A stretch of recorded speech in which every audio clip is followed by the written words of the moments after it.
কিনা বলেন? তিনি আসার পূর্বে জীবন্ত মেয়েদেরকে কবর দেওয়া হতো, ঠিক কিনা? আপনারা জানেন না? ওই সময়ে জীবন্ত মেয়েদেরকে কবর দিয়ে দেওয়া হতো। নাউজুবিল্লাহ পড়েন। মানুষের মধ্যে মানবতা ছিল না। আমার রসুল হচ্ছেন মানবতার মুক্তির দিশারি। চুপ করে থাকবেন না সুবহানাল্লাহ পড়বেন? আমার রসুল কি? মানবতার মুক্তির দিশারি। আমার রসুল আসার আগে মানবতা ছিল না। কি ছিল? যদি মানবতা থাকতো তাহলে কি জীবন্ত মেয়েদেরকে কবর দিতে পারতো? মেয়ে সন্তান হলে কি করত? কবর দিয়ে দাও। নারীদের কোনো ইজ্জত ছিল না, নারীদেরকে তারা ভোগের বস্তু বানাতো। ওই সময়ে যখনই তাদের ভোগ করার ইচ্ছে জাগতো, যে কোনো একজন নারীকে ধরে নিয়ে আসতো। আল্লাহর হাবিব এসে আমাদেরকে এমন একটি শরিয়া দিয়েছেন, যে শরিয়ার মধ্যে আল্লাহ সরাসরি ঘোষণা করে দিয়েছেন, লা তাকরাবুজ জিনা, তোমরা অবৈধভাবে মেলামেশার ধারে কাছেও যেও না। তো এটা কার উসিলায় আমরা পেলাম? যে রসুলের উসিলায় আমরা এত সুন্দর একটা শরিয়া পেলাম। যে রসুল আমাদেরকে মানবতার শিক্ষা দিয়েছেন, যে রসুল আসার পরে জীবন্ত কন্যাদেরকে কবর দেওয়া বন্ধ হয়েছে, যে রসুল আসার পরে আল্লাহ রাব্বুল আলামিন একজন নেককার মহিলার মর্যাদা 70 জন ওলির চেয়েও বৃদ্ধি করে দিয়েছে, সুবহানাল্লাহ পড়েন। যে রসুল আসার কারণে আমরা সম্মানিত হলাম, সমস্ত দুনিয়া আলোকিত হয়ে গিয়েছে, ওই রসুলের উম্মত হিসেবে আল্লাহ আমাদেরকে কবুল করে নিয়েছেন, বলি আলহামদুলিল্লাহ। আপনারা জানেন এই যে মাসটা এলো, এই মাসে আমাদের মধ্যে আবেগ আসে না কেন? কেন অনুভূতি আসে না? কেন রাসূলুল্লাহর প্রতি ভালোবাসার জোয়ার আমাদের হৃদয়ের স্পন্দনে সৃষ্টি হয় না? তার একটা মাত্র কারণ, আমরা রাসূলের মোহাব্বত থেকে অনেক দূরে সরে গিয়েছি, ঠিক কিনা বলেন? আমরা রাসূলুল্লাহর সুন্নাহর অনুসরণ থেকে বের হয়ে গিয়েছি। রাসূলুল্লাহ সাল্লাল্লাহু আলাইহি ওয়াসাল্লাম কিভাবে হাঁটতেন, আমরা সেইভাবে হাঁটি না। রাসূলুল্লাহ যেইভাবে কথা বলতেন, আমরা সেইভাবে কথা বলি না। রাসূলুল্লাহ যেইভাবে মানুষের সঙ্গে সদ্ব্যবহার করতেন, আমরা সেইভাবে সদ্ব্যবহার করি না। রাসূল সাল্লাল্লাহু আলাইহি ওয়াসাল্লাম যেইভাবে মুচকি হাসতেন, আমরা সেইভাবে মুচকি হাসি না। আমরা প্রতি ওয়াক্ত নামাজে রাসূলুল্লাহর সুন্নাত মিসওয়াক করি না। আমরা রাসূলুল্লাহ সাল্লাল্লাহু আলাইহি ওয়াসাল্লামের সুন্নত থেকে অনেক দূরে সরে গিয়েছি। সামাজিক জীবনে, পারিবারিক জীবনে রাসূলুল্লাহর আদর্শ বাস্তবায়ন করতে পারি না। সামাজিক জীবনে রাসূলুল্লাহর আদর্শ বাস্তবায়ন করতে পারি না। বরং একটি ইসলামী রাষ্ট্রে রাষ্ট্রীয় পর্যায়ে রাসূলুল্লাহর সুন্নতকে অবমাননা করা হয়, আমরা আলেমরা চুপ করে বসে থাকি। সেই জন্যই আমাদের অন্তর থেকে রাসূলুল্লাহর মোহাব্বত দিন দিন মুছে যাচ্ছে। কথা বলেন ঠিক না বেঠিক? রাসূল আমাদেরকে রাষ্ট্র পরিচালনার শিক্ষা দিয়েছেন, রাসূল আমাদেরকে সমাজ পরিচালনার শিক্ষা দিয়েছেন। বলেন তো, রাসূলুল্লাহর আদর্শ মোতাবেক কি আমাদের রাষ্ট্র পরিচালনা হচ্ছে? রাসূলুল্লাহর আদর্শ মোতাবেক কি আমাদের সমাজ পরিচালনা হচ্ছে? রাসূলুল্লাহর আদর্শ মোতাবেক কি আমাদের পরিবার পরিচালনা হচ্ছে?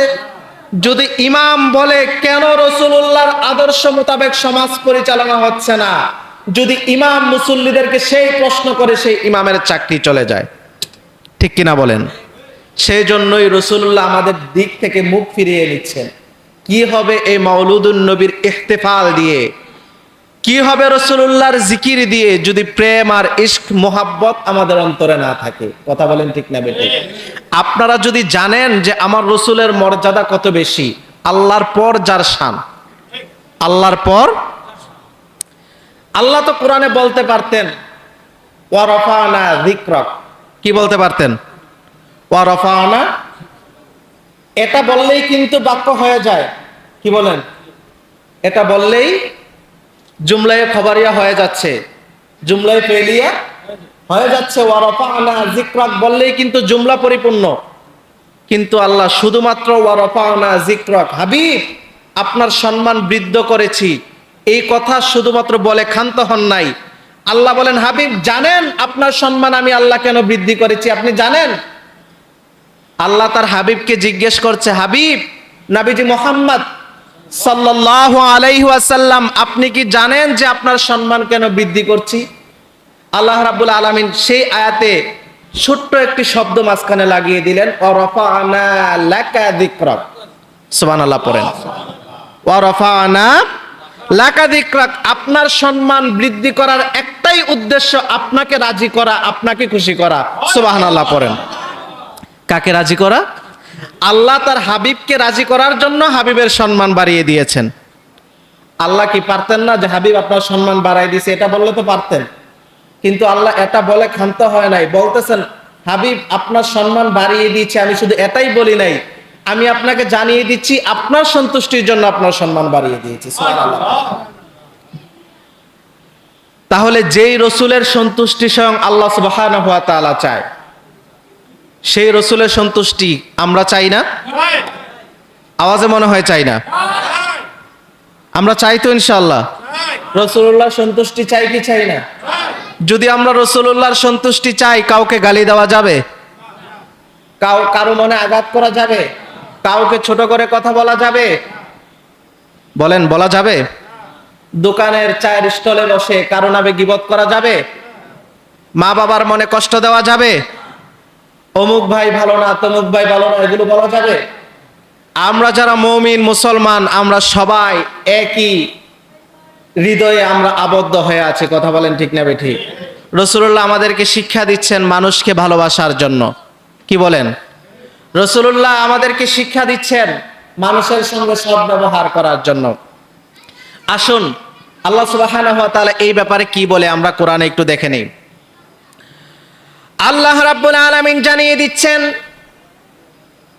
ইন্নাল্লাহা ইয়া'মুরু বিল আদলি ওয়াল ইহসানি ওয়া ইতা'i যিল কুরবা ওয়া ইয়ানহা আনিল ফাহশাই ওয়াল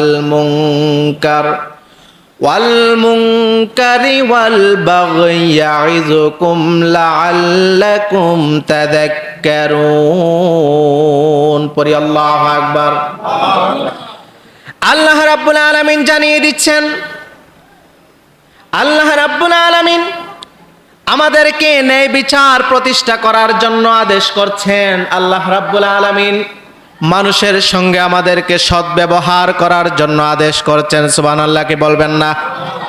আল্লাহ রাব্বুল আলামিন বলছেন, তোমরা পারিবারিক জীবনে, সামাজিক জীবনে, রাষ্ট্রীয় জীবনে তোমরা ন্যায় বিচার প্রতিষ্ঠা করো, তোমরা আদালত কায়েম করো এবং তোমরা মানুষের সঙ্গে সদা সর্বদা সদ্ব্যবহার করো, ভালো আচরণ করো। সুবহানাল্লাহ পড়েন। আল্লাহ রাব্বুল আলামিন বলেন, আত্মীয় স্বজনের মধ্যে যারা গরিব আছে, আত্মীয় স্বজনের মধ্যে যারা অসহায় আছে, তাদেরকে তোমরা সাহায্য করো। আল্লাহ রাব্বুল আলামিন আমাদেরকে উপদেশ দিচ্ছেন যেন আল্লাহর হাবিবের সেই উপদেশ মেনে আমরা ভালো মানুষ হতে পারি। কথা বলেন ঠিক না বেঠিক? তো রসুল যদি না আসতেন এই উপদেশ আমরা কোথায় পেতাম? কথা বলেন ঠিক না বেঠিক? তো আমরা সদা সর্বদা সর্বোপরি একজন ভালো মানুষ হতে চাই কি চাই না? একটু জবান খুলে বলেন, চাই কি চাই না? যদি আমরা ভালো মানুষ হতে চাই, কাউকে ছোট করে কথা বলবো? কাউকে আঘাত করে কথা বলবো? আমি একমাত্র হক, আমার আরেক মুসলিম ভাই বাতিল, এটা বলা যাবে? কারণ কে হক এটা জানে একজন, তিনি কে? জবান খুলে বলেন, তিনি কে? সুন্নি ওহাবি ফিতনা এলাকায় করা যাবে? যাবে? কথা বলে না, যাবে?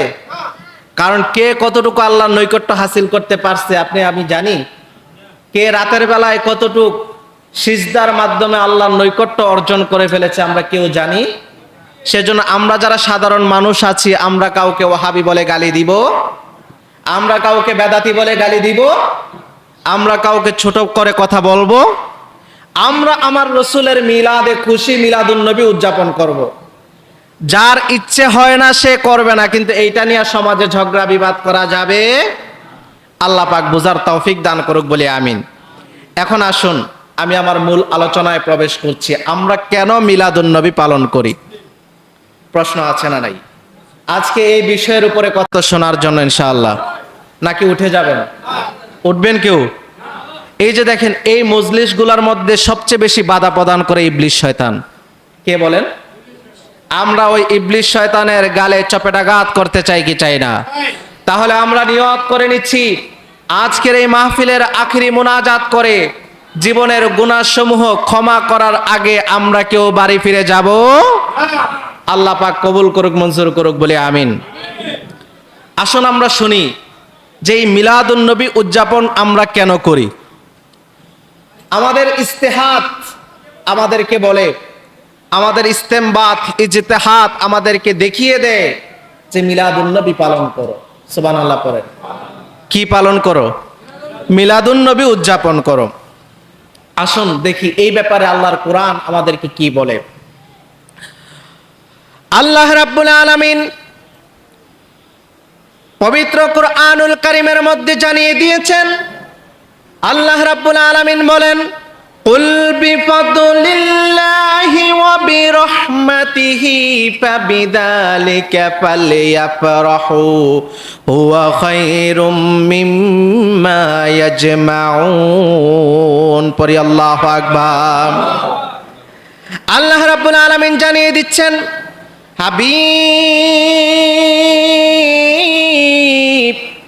নবীজি মুহাম্মদ সাল্লাল্লাহু আলাইহি ওয়াসাল্লাম, আপনি আপনার উম্মতদেরকে জানিয়ে দেন, আপনার যেই উম্মতরা আমি আল্লাহর পক্ষ থেকে অনুগ্রহ পেয়েছে, আপনার যেই উম্মতরা আমি আল্লাহর ফজল অর্জন করেছে, আপনার যেই উম্মতগণ আমি আল্লাহর পক্ষ থেকে রহমত পেয়েছে, তারা যেন আমার ফজল, আমার অনুগ্রহ আর আমার রহমত পাওয়ার পর তারা যেন উৎসব পালন করে খুশি হয়। বলি সুবহানাল্লাহ। ঘোষণাকার আল্লাহ। আল্লাহ বলছেন, আমার পক্ষ থেকে আপনার যে উম্মত ফজল পেয়েছে, ফজল মানে হচ্ছে অনুগ্রহ, এবং রহমত পেয়েছে, তারা যেন আনন্দিত হয়ে যায়, তারা যেন খুশি উদযাপন করে। বলি সুবহানাল্লাহ। ফালিয়াফরাহু, তারা যেন খুশি হয়, তারা যেন আমার ফজল পেয়ে, আমার রহমত পেয়ে তারা যেন হ্যাপি হয়। বলুন তো আমরা খুশি কিনা? বন্ধুগণ আমার, তাফসীরে রুহুল মাআনির মধ্যে ইমাম মাহমুদ আলুসি এই আয়াতের ব্যাখ্যা করতে গিয়ে বলেন, তিনি এই আয়াতের ব্যাখ্যা করতে গিয়ে ইমাম মাহমুদ আলুসি উল্লেখ করেছেন, আল্লাহ রাব্বুল আলামিন এই কুরআনুল কারীমের এই আয়াতের মধ্যে ফজল দ্বারা বুঝিয়েছে তারা হাবিব নবী মুহাম্মদ সাল্লাল্লাহু আলাইহি ওয়াসাল্লামকে। সুবহানাল্লাহ পড়েন।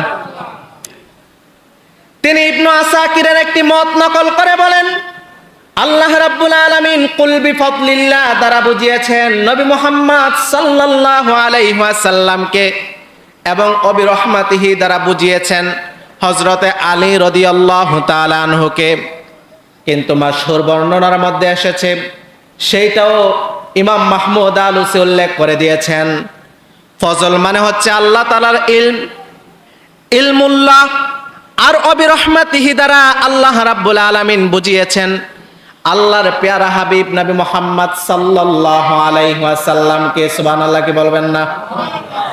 আল্লাহ রাব্বুল আলামিন এই আয়াতের মধ্যে ঘোষণা করে দিয়েছেন, কুল বিফাদলিল্লাহি ওয়া বিরহমাতিহি ফাবিযালিকা ফালইফরাহু হুয়া খায়রুম মিম্মা ইয়াজমাউন।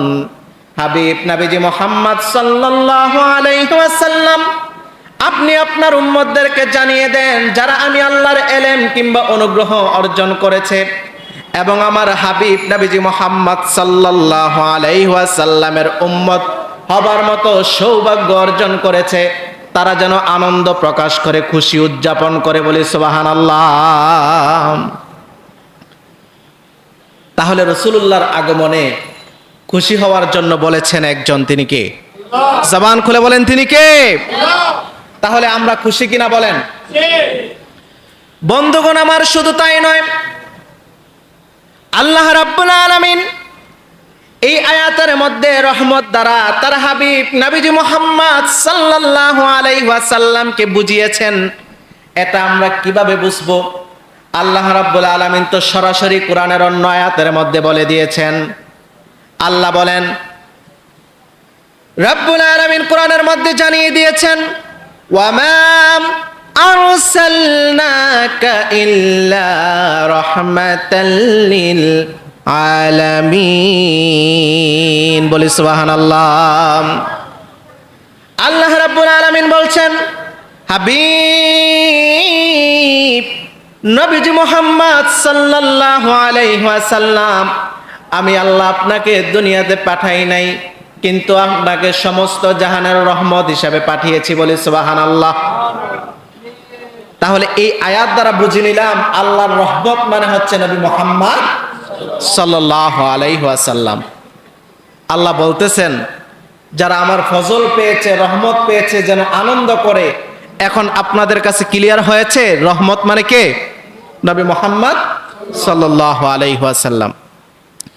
বন্ধুগণ আমার, আমরা যদি ইবনে আসাকিরের মতের দিকে লক্ষ্য করি, তিনি তো বলেছেন ফজল দ্বারা আল্লাহর হাবিবকে বোঝানো হয়েছে। আল্লাহর অনুগ্রহ মানে হচ্ছে আল্লাহর হাবিব সাল্লাল্লাহু আলাইহি ওয়াসাল্লাম। সেই কথাও তো আল্লাহ কোরআনে জানিয়ে দিয়েছেন। আল্লাহ রাব্বুল আলামিন বলেন, লাকাদ মান্নাল্লাহু আলাল মুমিনিনা ইয বাআসা ফীহিম রাসূলাম মিন আনফুসিহিম। সুবহানাল্লাহ, কি বলবেন না? আল্লাহ রাব্বুল আলামিন বলেন, আমি মুমিনদেরকে অনুগ্রহ করেছি, আমি মুমিনদেরকে ভালোবেসে তাদের মধ্য থেকেই আমি আমার হাবিব নবীজি মুহাম্মদ সাল্লাল্লাহু আলাইহি ওয়াসাল্লামকে আখিরি নবী, শেষ নবী হিসেবে বাছাই করে নিয়েছি, বলি সুবহানাল্লাহ। তাহলে এই আয়াতের মাধ্যমে আমরা বুঝতে পারলাম আল্লাহ রাব্বুল আলামিন মুমিনদেরকে যেই ফজল দিয়েছেন, মুমিনদেরকে যেই অনুগ্রহ করেছেন, সেই অনুগ্রহ দুনিয়ার আর অন্য কিছু হতে পারে না। সেই অনুগ্রহই হচ্ছে আমার দয়াল নবী, মায়ার নবী মুহাম্মদ সাল্লাল্লাহু আলাইহি ওয়াসাল্লাম, বলি সুবহানাল্লাহ। কথা বুঝতেছেন নাকি খারাপ লাগতেছে? আল্লাহর হাবিব নবীজি মুহাম্মদ সাল্লাল্লাহু আলাইহি ওয়াসাল্লামের আগমনে আমরা কি খুশি হব? আমাদের কি সাধ্য আছে খুশি হওয়ার? আমরা তো দেড় ব্যাটারি। আমরা কি? কথা বলেন, আমরা কি? আমরা দেড় ব্যাটারি। আমাদের ইমানের ঠিক নাই। সকালে একবার কাঁচা বাজারে আমাদের ইমান বিক্রি হয়ে যায়, বিকালে আরেকবার বিক্রি হয়ে যায়। কথা বলেন ঠিক না বে ঠিক? তো আমরা রাসূলুল্লাহর আগমনে আর কতটুকু খুশি হব? রাসূলুল্লাহ যে দুনিয়াতে আগমন করবেন, সেই জন্য আল্লাহ সুবহানাহু ওয়া তাআলা যখন কোনো কিছু সৃষ্টি করে নাই, তখন থেকেই রাসূলুল্লাহর আগমনের সুসংবাদ দেওয়া শুরু করে দিয়েছে। সুবহানাল্লাহ পড়ে। আমাদের সমাজে দেখবেন এগুলো বক্তারা বলে, কিন্তু মানুষ বিশ্বাস করে না। তার কারণ কি জানেন? কারণ বক্তারা কোরআন সুন্নাহ থেকে ইবারত শোনাইতে পারে না। কি শোনাইতে পারে না? কোরআন সুন্নাতে যেগুলো আছে সেগুলো দেখাই দিতে পারে না, সেই জন্য মানুষ বিশ্বাস করে না। আল্লাহর হাবিব দুনিয়াতে আগমন করবেন, আল্লাহ রাব্বুল আলামিন তখন থেকেই সুসংবাদ দেওয়া শুরু করেছেন, যখন কোনো কিছুই সৃষ্টি করেন না। বন্ধুগণ আমার, আল্লাহ রাব্বুল আলামিন সেই ব্যাপারে কোরআনের মধ্যে আয়াত নাযিল করেছেন। আল্লাহ পাক বলেন, وَإِذْ أَخَذَ اللَّهُ مِيثَاقَ النَّبِيِّينَ لَمَا آتَيْتُكُم مِّن كِتَابٍ وَحِكْمَةٍ ثُمَّ جَاءَكُمْ رَسُولٌ مُصَدِّقٌ لِّمَا مَعَكُمْ لَتُؤْمِنُنَّ بِهِ وَلَتَنصُرُنَّهُ। বলি সুবহানাল্লাহ। আল্লাহ পাক জানিয়ে দিচ্ছেন, স্মরণ করো ওই সময়ের কথা, যেই সময় আমি সমস্ত নবী এবং রাসূলদের রূহগুলোকে একত্রিত করেছি এবং সেখানে আমি আমার হাবিবের আগমন নিয়ে আলোচনা করেছি। সুবহানাল্লাহ পড়েন। কখন? আলমে আল্লাহতে, আলমে। সেখানে আল্লাহ সমস্ত নবী এবং রাসূলদের রূহগুলোকে একত্রিত করেছে, বলে সুবহানাল্লাহ। আল্লাহ কোরআনে জানিয়ে দিচ্ছেন, স্মরণ করো ওই সময়ের কথা, যেই সময় আমি আমার হাবিবের মিলাদের আলোচনা করার জন্য সমস্ত নবী এবং রাসূলদের রূহ সমূহকে একত্রিত করেছি এবং সকলকে বলেছি তোমাদের পরে একজন নবী দুনিয়ায় আগমন করবে এবং আমি আল্লাহ তোমাদেরকে যত কিতাব দিব ওই সমস্ত কিতাব সমূহের সত্যায়ন আমার সেই হাবিব দুনিয়ায় গিয়ে করবে, বলি সুবহানাল্লাহ। আল্লাহ তার হাবিবকে সত্যায়নকারী হিসেবে পাঠাচ্ছেন। সুবহানাল্লাহ বলবেন না? আল্লাহু আকবার, আল্লাহু আকবার। আল্লাহ রাব্বুল আলামিন বলছেন, আমি তোমাদেরকে জানিয়ে দিলাম তোমাদের সকলের পরে আমার একজন হাবিব,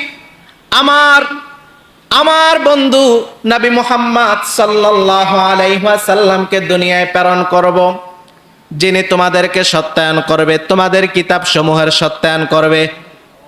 সমস্ত নবী এবং রাসূলরা বললেন, ইয়া আল্লাহ, ইয়া রাব্বাল আলামিন, আপনি আমাদেরকে যা বলেছেন আমরা শুনেছি। সুবহানাল্লাহ পড়েন।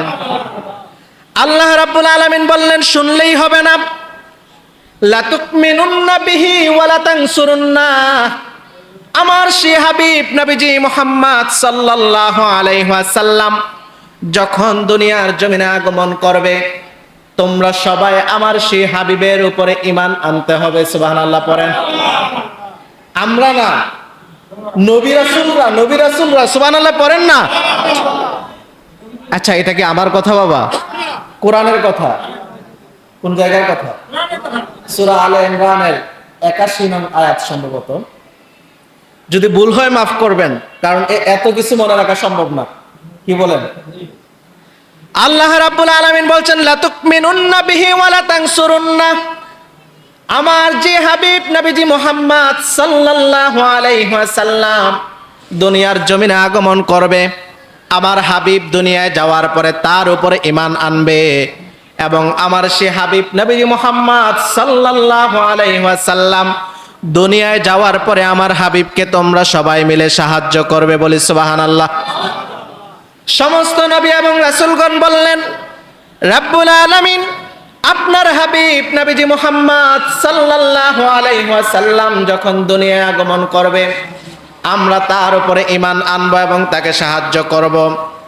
আল্লাহ রাব্বুল আলামিন বললেন, তোমাদের এই কথাই হবে না, তোমরা সবাই মিলে আমার নিকট অঙ্গীকার করতে হবে, ওয়াদা করতে হবে। সুবহানাল্লাহ বলেন। আল্লাহ রাব্বুল আলামিন বলছেন, ক্বালা আআকরারতুম ওয়া আখাযতুম আলা যালিকুম ইসরি। তোমরা সবাই মিলে আমার সঙ্গে অঙ্গীকারবদ্ধ হয়ে যাও, তোমরা সবাই আমার সে হাবিবের উপরে ঈমান আনয়ন করবে, আমার হাবিবকে সাহায্য করবে। সমস্ত নবী রাসূলরা বললেন, ক্বালু আকরারনা ইয়া রাব্বাল আলামিন, আমরা সবাই মিলে আপনার সঙ্গে অঙ্গীকারবদ্ধ হয়ে গেলাম, প্রতিশ্রুতিবদ্ধ হয়ে গেলাম, আপনার হাবিব যখন দুনিয়ার জমিনে আগমন করবে আমরা সবাই মিলে তার উপরে ঈমান আনবো, তাকে সাহায্য করব। আল্লাহ রাব্বুল আলামিন জানিয়ে দিচ্ছেন, ক্বালা ফাশহাদু ওয়া আনা মাআকুম মিনাশ শাহিদিন। তাহলে আমার হাবিবের আগমনের ব্যাপারে তোমরাও সাক্ষী থাকো, আমি আল্লাহও সাক্ষী রয়ে গেলাম। বলি সুবহানাল্লাহ। আমার এইটা তো আল্লাহ রাব্বুল আলামিন সমস্ত মানুষদেরকে দুনিয়ায় প্রেরণ করার পূর্বে আল্লাহ তার হাবিবের সুসংবাদ দিচ্ছেন, কিন্তু আল্লাহ রাব্বুল আলামিন তার হাবিবের পূর্ববর্তী সমস্ত নবী এবং রাসূলদের মাধ্যমে সুসংবাদ দিয়েছেন। বলে সুবহানাল্লাহ। ঈসা আলাইহিস সালাম রাসূলুল্লাহর সুসংবাদ নিয়ে দুনিয়ায় আগমন করেছে। বলে সুবহানাল্লাহ। আমরা একটু মনোযোগ দিয়ে শুনবো, রাজি আছি তো ইনশাআল্লাহ? আপনারা বুঝবেন আমরা কোন রাসূলের উম্মত, আমরা কোন নবীর উম্মত। আজকে আমরা নিয়ত করে যাব, আমরা সেই রাসূল ছাড়া জীবনের চাইতে বেশি আর অন্য কাউকে ভালোবাসবো। এই নিয়তটা আজকে এই মাহফিল থেকে আমরা করে যাব ইনশাআল্লাহ। তো এই নিয়তটা করার আগে তো রাসূল সম্পর্কে আমাদের ধারণা হতে হবে। কি বলেন? ধারণা হতে হবে না? তাহলে আমরা সবাই মনোযোগ দিয়ে শুনবো যে আল্লাহ আমাদেরকে কার উম্মত বানিয়েছে। সুবহানাল্লাহ পড়েন। বন্ধুগণ আমার, হযরত ঈসা আলাইহিস সালাতু ওয়াস সালাম তাওরাত কিতাব নিয়ে যখন বনি ইসরাইলের নিকট হাজির হয়ে গেলেন, বনি ইসরাইল পরিচয় জিজ্ঞেস করছে, তুমি কে? সুবহানাল্লাহ পড়েন। আল্লাহ সেই কথা কোরআনের মধ্যে জানিয়ে দিয়েছেন। আল্লাহ রাব্বুল আলামিন জানিয়ে দিলেন, وَإِذْ قَالَ عِيسَى يَا بَنِي إِسْرَائِيلَ إِنِّي رَسُولُ اللَّهِ إِلَيْكُمْ مُصَدِّقًا لِمَا بَيْنَ يَدَيَّ مِنَ التَّوْرَاةِ। জবান খুলে বলি সুবহানাল্লাহ। আয়াতটা একটু আবার পড়ি, কি বলেন? আল্লাহ রাব্বুল আলামিন বলছেন, وَإِذْ قَالَ عِيسَى ابْنُ مَرْيَمَ يَا بَنِي إِسْرَائِيلَ إِنِّي رَسُولُ اللَّهِ إِلَيْكُمْ مُصَدِّقًا لِمَا بَيْنَ يَدَيَّ مِنَ التَّوْرَاةِ বলি সুবহানাল্লাহ। হযরত ঈসা ইবনে মারইয়াম দুনিয়ায় আসলেন এবং বনি ইসরাইলকে ডেকে বললেন, হে বনি ইসরাইল, আমি আল্লাহর রাসূল হিসেবে তোমাদের নিকট সত্যবাণী তাওরাত নিয়ে হাজির হয়েছি। তোমরা সবাই আমাকে আল্লাহর রাসূল হিসেবে বিশ্বাস করে নাও এবং আমার তাওরাত কিতাবের উপরে ঈমান আনো বলি সুবহানাল্লাহ। বনি ইসরাইল প্রশ্ন করলেন, ঈসা, শুধুমাত্র তাওরাত নিয়ে আমাদের সামনে হাজির হয়েছো, তুমি আমাদের সামনে আর কি নিয়ে এসেছো আমাদেরকে জানিয়ে দাও। ঈসা আলাইহিস সালাতু ওয়াস সালাম জানিয়ে দিচ্ছে, ওয়া মুবাশশিরাম বিরাসূলি ইয়াতি মিন বা'দি ইসমুহু আহমদ বলি সুবহানাল্লাহ। হযরত ঈসা আলাইহিস সালাতু ওয়াস সালাম বলেন, আমি শুধুমাত্র তাওরাত নিয়েই তোমাদের সামনে হাজির হই নাই, আমি এমন একজন মহামানবের সুসংবাদ নিয়ে তোমাদের নিকট হাজির হয়েছি, যিনি আমার পরে দুনিয়ায় আগমন করবেন এবং যার নাম দুনিয়ার জমিনের মধ্যে হবে আহমদ বলি সুবহানাল্লাহ। তার নাম কি হবে? তার নাম যে আহমদ হবে দুনিয়ায় আসার আগে জানিয়ে দিচ্ছেন আল্লাহ রাব্বুল আলামিন বলি সুবহানাল্লাহ। বন্ধুগণ আমার, আল্লাহর হাবিব তো নিজের জবান মুবারকেই বলেছেন, ইন্নী দাওয়াতু আবি ইব্রাহিম, আমি হলাম ইব্রাহিম আলাইহিস সালাতু ওয়াস সালামের দোয়ার ফসল। ইব্রাহিমের কাহিনী তো আমরা সবাই জানি। ইব্রাহিম আলাইহিস সালাতু ওয়াস সালাম আল্লাহর নিকট দোয়া করেছেন, রাব্বুল আলামিন, আমি ইব্রাহিম আলাইহিস সালাতু ওয়াস সালাম আপনার কাছে এমন একটা জিনিস চাইবো, আপনি যখন আমি ইব্রাহিমের কাছ থেকে যা চেয়েছেন, আমি ইব্রাহিম তো আপনার জন্য তাই করেছি। সুবহানাল্লাহ কি বলবেন না? আপনি যখন চেয়েছেন আমি ইব্রাহিম আপনার একত্ববাদের দাওয়াত দেওয়ার জন্য, আমি তাওহীদের দাওয়াত নিয়ে যখন নমরুদের দরবারে চলে গেলাম, নমরুদ আমাকে আগুনে নিক্ষেপ করেছে, আমি আপনার ওই পরীক্ষায় উত্তীর্ণ হয়ে গিয়েছি এবং আপনি আমাকে যখন বিবাহ করার অনুমতি দিয়েছেন, আমি বিবাহ করলাম, আমার সন্তান হয় না, কিন্তু যখন আপনি আমাকে সন্তান দিয়েছেন, আবার আমার কলিজার টুকরাকে আমার বুক থেকে আপনি সরিয়ে নিয়েছেন এবং আমার সন্তানকে কুরবানি করার জন্য আদেশ করেছেন। আমি ইব্রাহিম আলাইহিস সালাতু ওয়াস সালাম আপনার সমস্ত আদেশগুলোকে মেনে নিয়েছি, আপনার পরীক্ষায় উত্তীর্ণ হয়েছি বলি সুবহানাল্লাহ। এখন আপনি আমাকে কি পুরস্কার দিবেন দেন। আল্লাহ রাব্বুল আলামিন জানিয়ে দিচ্ছেন, ইন্নী জাইলুকা ফিল আরদি খলিফা। সুবহানাল্লাহ পড়েন। ইব্রাহিম, আমি তোমাকে জমিনের খলিফা বানিয়ে দিলাম, আর একটি পুরস্কার তোমাকে দিব, সেটা তোমার ইখতিয়ার, তুমি আমার কাছে যা চাইবা আমি আল্লাহ রাব্বুল আলামিন তুমি ইব্রাহিমকে তা দিয়ে খুশি করে দিব বলি সুবহানাল্লাহ।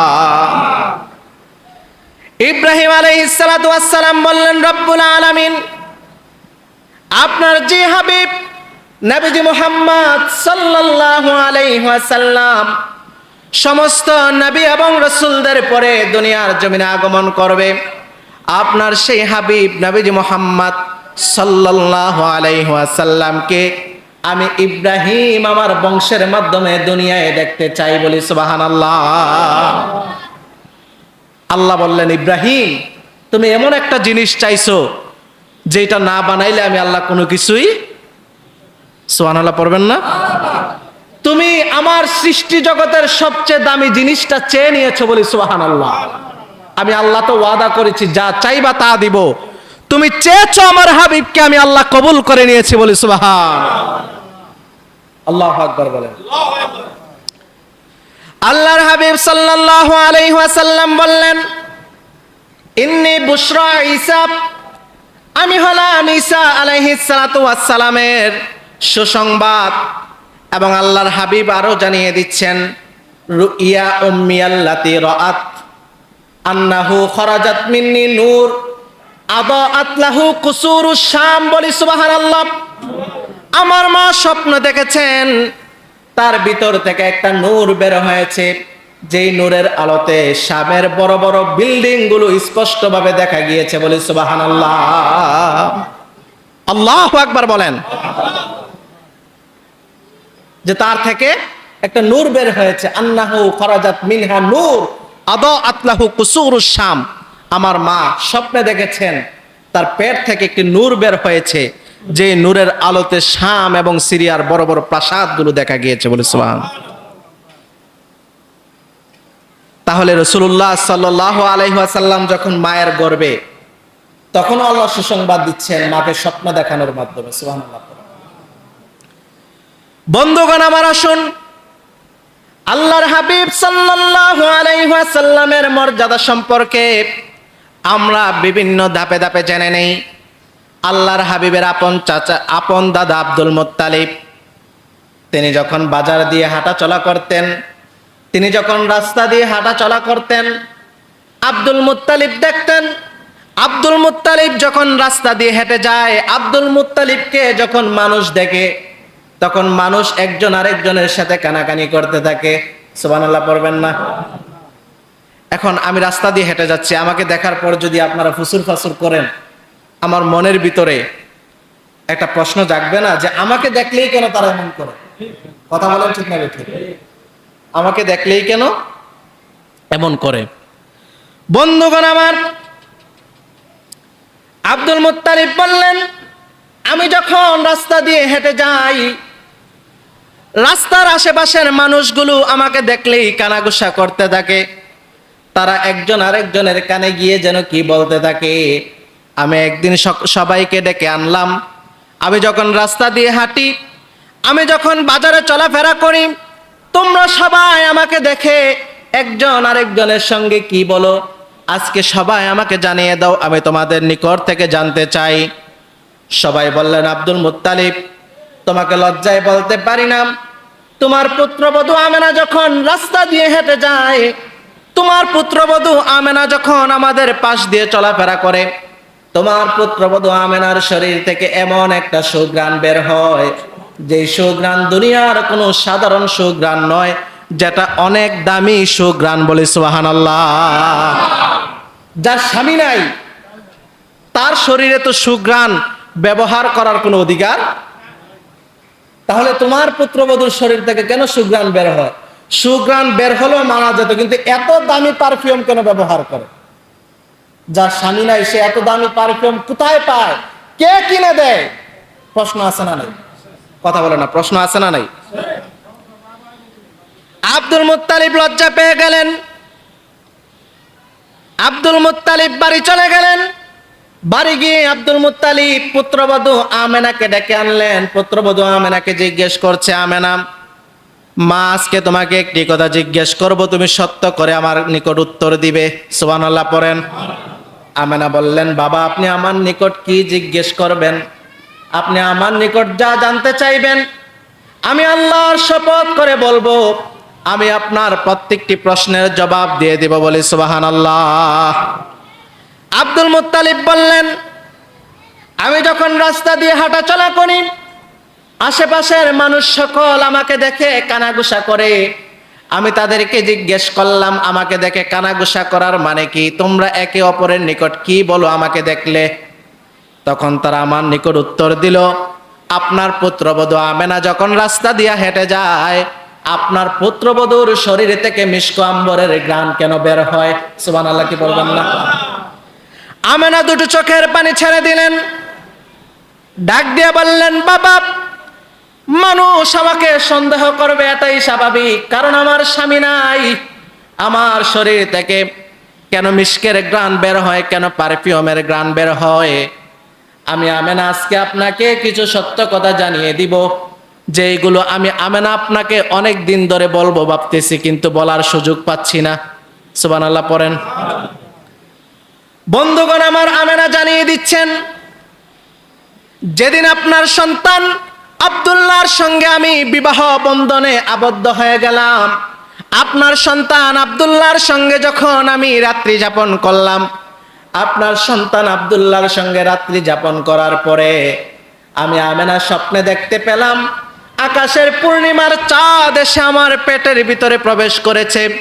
আমি যখন সকালবেলায় ঘুম থেকে উঠলাম, আমি নিজেই অনুভব করতে লাগলাম আমার শরীর থেকে সুঘ্রাণ বের হয়। সুবহানাল্লাহ পড়েন। বাবা গো বিশ্বাস করেন, আমি যখন রাস্তা দিয়ে হাঁটি, আমার নিকট মনে হয় রাস্তার আশেপাশের গাছগুলো আমাকে ঝুঁকে সম্মান জানায়। সুবহানাল্লাহ কি বলবেন না? আল্লাহু আকবার বলেন না? আমেনা বললেন, বাবা আপনার পুত্রের সঙ্গে যখন আমি আমার প্রথম রাত্রটা অতিবাহিত করেছি, সেদিন থেকে আমি আমেনার দুনিয়ার কোনো সাধারণ আতর পারফিউম ব্যবহার করতে হয় নাই। আল্লাহ রাব্বুল আলামিন জান্নাতের পারফিউম আমার শরীরের মধ্যে ফিট করে দিয়েছে। বলি সুবহানাল্লাহ। তোরা দেখে যা আমেনা মায়ের কোলে, তোরা দেখে যা আমেনা, তোরা দেখে যা আমেনা মায়ের কোলে, মধু পূর্ণিমারি শ্বেতা চাঁদ দোলে, মধু পূর্ণিমারি শ্বেতা চাঁদ দোলে, যেন ওষার কোলে রাঙা রবি দোলে। তোরা দেখে যা আমেনা মায়ের কোলে, তোরা দেখে যা আমেনা মায়ের। খারাপ লাগছে বাবা? একটু সবাই জবান খুলে মোহাব্বতের সাথে আমার রাসূল সাল্লাল্লাহু আলাইহি ওয়াসাল্লামকে আল্লাহ রাব্বুল আলামিন এমন স্পেশাল সুপার পাওয়ার দিয়েছেন, রওজায়ে আতহার থেকে কোন উম্মত যদি ওনার গুণগান করে উনি দেখতে পায়। বলে সুবহানাল্লাহ। সবাই একটু মোহাব্বতের সাথে গাই। তোরা দেখে যা আমেনা মায়ের কোলে, তোরা দেখে যা আমেনা মায়ের কোলে, মধু পূর্ণিমারি শ্বেতা চাঁদ দোলে, মধু পূর্ণিমারি শ্বেতা চাঁদ দোলে, যেন ওষার কোলে রাঙা রবি দোলে। তোরা দেখে যা আমেনা। কুল মখলুকে আজে ধ্বনি উঠে কে লোড়ে, কালেমায় শাহাদাতের বাণী ঠোঁটে কে লোড়ে। পড়েন না? কুল মখলুকে আজে ধ্বনি ওঠে কে লোড়ে, কালেমায় শাহাদাতের বাণী ঠোঁটে কে লোড়ে, পরে দরুদ ফেরেশতা বেহেশতের সব দুয়ার খোলে। তোরা দেখে যা আমেনা মায়ের কোলে, তোরা দেখে যা আমেনা মায়ের কোলে। বলুন আল্লাহু আকবার। একটু জবান খুলে বলুন ইয়া রাসূলুল্লাহ। বন্ধুগণ আমার যেই কথা বলতেছিলাম, হযরত আমেনা রাদিয়াল্লাহু তাআলা আনহা বলেন, বাবা শুধুমাত্র তাই নয়, আমি যখন পানি আনার জন্য কুয়ার পাশে যাই, আমি যখন আমার বালতিটা নিয়ে কুয়ার পাশে চলে যাই, আমি যখন পানি নিয়ে চলে আসতে চাই, সমস্ত মহিলারা আমাকে কুয়ার পাশে আটকে রাখে যেন আমি পানি নিয়ে চলে না আসি। সুবহানাল্লাহ পড়েন। আমি তাদের নিকট জানতে চাইলাম, আমার পানি নেওয়া শেষ হলে তোমরা কেন আমাকে আটকায় রাখো? সমস্ত মহিলারা আমাকে জবাব দেয়, আমেনা প্রয়োজন হলে তোমার পানিটা আমরা তোমার বাড়িতে পৌঁছে দেব, তোমার কষ্ট করে নেওয়া লাগবে না। যতক্ষণ না পর্যন্ত আমাদের পানি নেওয়া শেষ না হয় ততক্ষণ পর্যন্ত তুমি কুয়ার পাশে দাঁড়াই থাকো। বলি সুবহানাল্লাহ। হযরত আমেনা বললেন, বাবা কেন তারা আমাকে কুয়ার পাশে দাঁড় করিয়ে রাখতে চায়? আপনি কি জানেন আমি যখন কুয়ার পাশে দাঁড়িয়ে থাকি, আমি যতক্ষণ পর্যন্ত কুয়ার পাশে দাঁড়িয়ে থাকবো ততক্ষণ পর্যন্ত কেউ বালতি দিয়ে নিচ থেকে পানি উপরে টেনে তুলতে হয় না। আল্লাহর কুদরতি ভাবে কুয়ার নিচের পানি উপরে উঠে যায়। বলি সুবহানাল্লাহ।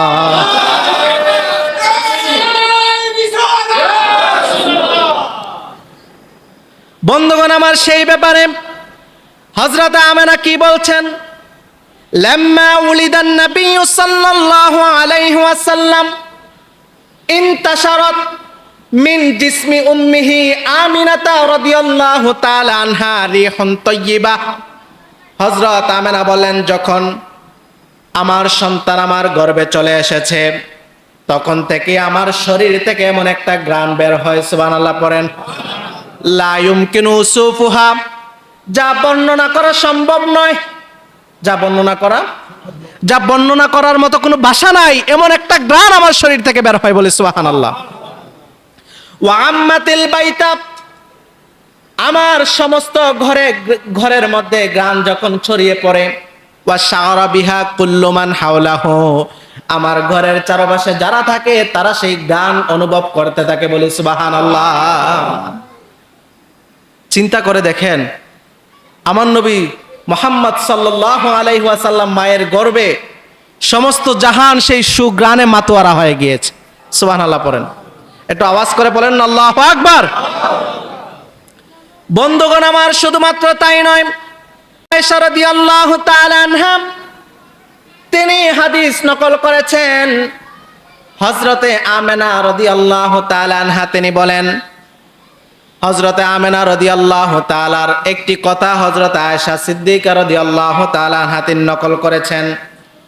হযরতে আমেনা তিনি বলেন, আদাতুহু খরাজাত মিন্নি নূর আদাআত লাহু কুসুরুশ শাম, আমার সন্তান যখন দুনিয়ায় আগমন করেছে আমার ভিতর থেকে সেই নূর বের হয়ে গিয়েছে, বলে সুবহানাল্লাহ। আল্লাহু আকবার বলেন।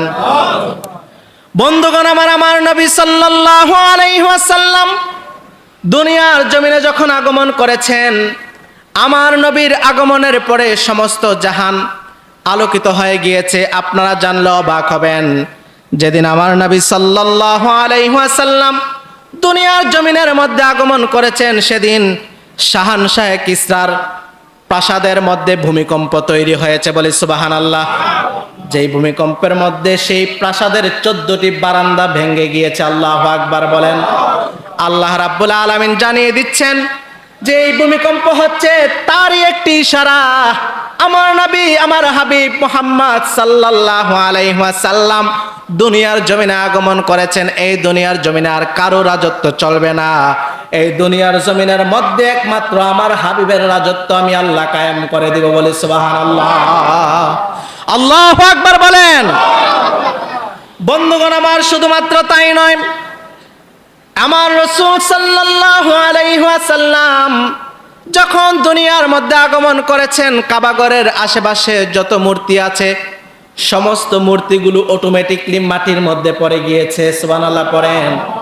আমার নবী দুনিয়ায় আগমন করার সঙ্গে সঙ্গে পারস্যের মধ্যে 1000 বছর যাবৎ প্রজ্বলিত আগুনকে আল্লাহ নিভিয়ে দিয়েছে, বলে সুবহানাল্লাহ। আরে আমরা সেই নবীর উম্মত যেই নবী হাতের ইশারা করলে আকাশের চন্দ্র দ্বিখণ্ডিত হয়ে যায়। একটু আওয়াজ করে বলি আল্লাহু আকবার। আমার নবীর হাতের ইশারায় আকাশের চন্দ্র দ্বিখণ্ডিত হয়ে যায়। একজন শায়ের তিনি অতি সুন্দর কণ্ঠে আমাদেরকে গান শুনিয়ে দিচ্ছেন। নবীজির আঙ্গুলের ইশারায় আকাশের এই চন্দ্রখানি দু টুকরা হয়ে যায়। আল্লাহু আকবার বলেন। নবীজি আঙ্গুলের ইশারায় আকাশের ওই চন্দ্রখানি দু টুকরা হয়ে যায়। সূর্য আবার উদিত হয়, সূর্য আবার উদিত হয় হাতের ইশারায়। চলো নবীজির জান্নাতে মদিনাতে যাই, চলো নবীজির জান্নাতে।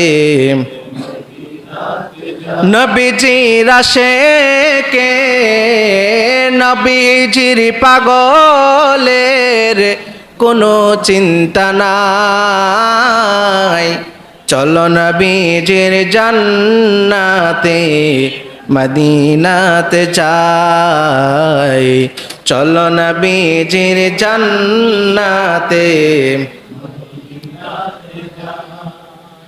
বন্ধুগণ আমার, আল্লাহর হাবিব সাল্লাল্লাহু আলাইহি ওয়াসাল্লাম দুনিয়ায় আগমন করেছেন। আল্লাহ রাব্বুল আলামিন সমস্ত দুনিয়াকে নতুনভাবে সাজিয়ে দিয়েছেন, বলে সুবহানাল্লাহ। আমার নবী দুনিয়ায় আগমন করেছেন। আল্লাহ রাব্বুল আলামিন ন্যায় এবং ইনসাফ দুনিয়ার জমিনের মধ্যে প্রতিষ্ঠা করে দিয়েছেন। আল্লাহ রাব্বুল আলামিন শান্তির ধর্ম ইসলামকে আমাদের কলবের মধ্যে ঢুকিয়ে দিয়েছেন, বলি সুবহানাল্লাহ। আমরা এমন একজন নবীর উম্মত হতে পেরেছি যে রাসূল সাল্লাল্লাহু আলাইহি ওয়াসাল্লাম দুনিয়ায় আগমন করবেন। সেজন্যই তো আল্লাহ রাব্বুল আলামিন এই দুনিয়াকে এত সুন্দর করে সাজিয়েছেন। সুবহানাল্লাহ পড়েন। আমার নবীর কথা আব্দুল আজিজ মুহাদ্দিসে দেহলভী তিনি তার তাফসিরে আজিজের মধ্যে উল্লেখ করতে গিয়ে বলেন, আল্লাহ রাব্বুল আলামিন যখন তিনি সৌন্দর্য সৃষ্টি করেছেন, আমার আল্লাহ রাব্বুল আলামিন সৌন্দর্য সৃষ্টি করার পরে আমার আল্লাহ সৌন্দর্যকে 100 ভাগে ভাগ করলেন। জবান করে বলেন কয় ভাগে? একটু আওয়াজ করে বলেন না, কয় ভাগে?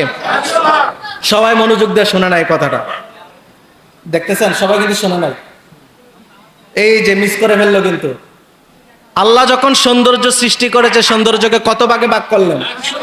একটু জবান খুলে বলেন কত ভাগে? এটা আমার কথা নয়, আব্দুল আজিজ মুহাদ্দিসে দেহলভী তার তাফসিরে আজিজের মধ্যে উল্লেখ করতেছেন। সুবহানাল্লাহ পড়ে। আব্দুল আজিজ মুহাদ্দিসে দেহলভী তিনি বলেন, আল্লাহ রাব্বুল আলামিন তিনি সৌন্দর্যকে 100 ভাগে ভাগ করলেন। আল্লাহ রাব্বুল আলামিন ওই 100 ভাগে সৌন্দর্যকে ভাগ করে 99 ভাগ সৌন্দর্যকে আল্লাহ এক পাশে রাখলেন, আরেক ভাগকে আলাদা করে নিলেন। সুবহানাল্লাহ পড়েন। আরেক ভাগকে আল্লাহ রাব্বুল আলামিন ওই এক ভাগ সৌন্দর্যকে আবার 2 ভাগে ভাগ করলেন। ওই 2 ভাগে ভাগ করার পর এক ভাগ সৌন্দর্য দিয়ে আল্লাহ ইউসুফ আলাইহিস সালাতু ওয়াস সালামকে সৃষ্টি করলেন। আরেক ভাগ সৌন্দর্য দিয়ে আল্লাহ সমস্ত দুনিয়াকে সৃষ্টি করলেন, বলে সুবহানাল্লাহ। 100 ভাগ সৌন্দর্যের 99 ভাগ সৌন্দর্য এক পাশে, আরেক ভাগ সৌন্দর্য আরেক পাশে। ওই এক ভাগকে আল্লাহ 2 ভাগে ভাগ করে ইউসুফ নবীকে বানাইলেন এক ভাগ দিয়া, আরেক ভাগ দিয়ে সমস্ত জাহান আল্লাহ রাব্বুল আলামিন সাজাইলেন, বলি সুবহানাল্লাহ। এই অল্প সৌন্দর্যের জন্য আমরা কত পাগল, কথা বলেন ঠিক না বেঠিক? আমরা কক্সবাজার যাই, সুন্দরবন যাই, বান্দরবন যাই, মালদ্বীপ যাই, এই সব সৌন্দর্য ওই যে 100 ভাগের 1 ভাগ সৌন্দর্যের অর্ধেক। 100 ভাগের 1 ভাগ সৌন্দর্যের, সুবহানাল্লাহ পড়বেন না? আর ইউসুফ আলাইহিস সালাতু ওয়াস সালাম হচ্ছেন বাকি অর্ধেক। আল্লাহু আকবার বলেন। আব্দুল আজিজ মুহাদ্দিসে দেহলভী তিনি বলেন, আল্লাহ রাব্বুল আলামিন ওই বাকি 99 ভাগ সৌন্দর্য দিয়ে আল্লাহ তার পেয়ারা বন্ধু নবী মুহাম্মদ সাল্লাল্লাহু আলাইহি ওয়াসাল্লামকে সৃষ্টি করলেন। জবান খুলে কি আল্লাহু আকবার বলবেন না? হযরত আয়েশা সিদ্দিকা রাদিয়াল্লাহু তাআলা আনহা তিনি আমার হাবিবের, আমার রাসূলের সৌন্দর্য বর্ণনা করতে গিয়ে ইউসুফ আলাইহিস সালাতু ওয়াস সালামের সৌন্দর্যের প্রসঙ্গ তিনি টেনে আনলেন। তিনি বললেন, আমার স্বামী মুহাম্মদ সাল্লাল্লাহু আলাইহি ওয়াসাল্লাম যখন মিরাজ থেকে এসেছিলেন, আমি আমার স্বামীর জবান থেকে শুনেছিলাম তিনি নাকি মিরাজে যাওয়ার পথে ইউসুফ আলাইহিস সালাতু ওয়াস সালামের সঙ্গে তার দেখা হয়েছে। আমার স্বামী মুহাম্মদ সাল্লাল্লাহু আলাইহি ওয়াসাল্লাম বলেছেন, আমি আমার ভাই ইউসুফকে যখন দেখলাম আমার মনে হয়েছে আল্লাহ রাব্বুল আলামিন আমার ভাই ইউসুফকে অর্ধ পৃথিবীর সৌন্দর্য দান করে দিয়েছে, বলে সুবহানাল্লাহ। ইউসুফ আলাইহিস সালাতু ওয়াস সালামের কাহিনী আপনারা সবাই জানেন। মিশরে কি ঘটনা ঘটেছে কি বলেন, জানেন না? সমস্ত মহিলারা যখন বলতে লাগলো, এত বড় বাদশার স্ত্রী বিশ্ব সুন্দরী জুলাইখা একজন গোলামের জন্য এত পাগল হয়ে গিয়েছে, নিজের মান সম্মান বিসর্জন করে দিয়েছে। জুলাইখা বললেন, আমি কোন সৌন্দর্যের পাগল হয়েছি তোমরা কেউ জানো না? মিশরের সম্ভ্রান্ত বংশের সমস্ত মহিলাদেরকে তিনি দাওয়াত করলেন। সমস্ত মহিলাদেরকে দাওয়াত করার পরে তিনি সবার হাতের মধ্যে ফল আর চাকু দিয়ে দিলেন। এমন সময় যখন ইউসুফ আলাইহিস সালাতু ওয়াস সালামকে সেই জায়গার মধ্যে প্রবেশ করতে বললেন, সবাই যখন ইউসুফ আলাইহিস সালাতু ওয়াস সালামের সৌন্দর্যের দিকে তাকালো, ওই মুহূর্তে সবাই ইউসুফ আলাইহিস সালাতু ওয়াস সালামের সৌন্দর্যে মোহিত হয়ে ফল কাটতে গিয়ে আঙ্গুল কেটে ফেলে দিয়েছে। তারা টের পায় নাই, উদ্দেশ্য পায় নাই। জবান খুলে বলি সুবহানাল্লাহ। আল্লামা ইমাম ইবনুল জাওজি রাহমাতুল্লাহি আলাইহি আল ওয়াফা বিআহওয়ালিল মুস্তাফার মধ্যে নকল করেন, আল্লামা ইমাম জালালউদ্দিন সুয়ুতী খাসাইসুল কুবরার মধ্যে নকল করেন।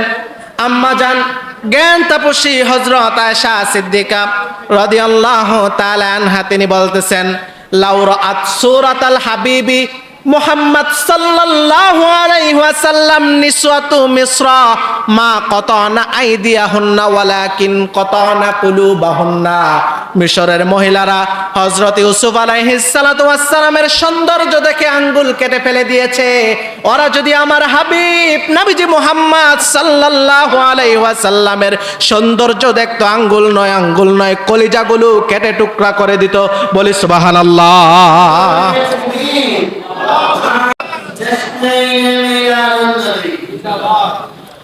আল্লাহু আকবার বলেন।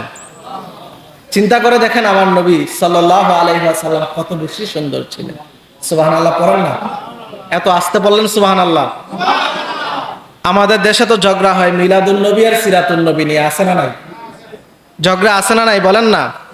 আচ্ছা আপনাদেরকে বলি, মিলাদ মানে হচ্ছে রাসূলুল্লাহর জন্ম, রাসূলুল্লাহর আগমন, আর সিরাত মানে হচ্ছে ওনার জীবনী মুবারক। সুবহানাল্লাহ পড়েন। সিরাত মানে কি? রাসূলুল্লাহর জীবনী মুবারক।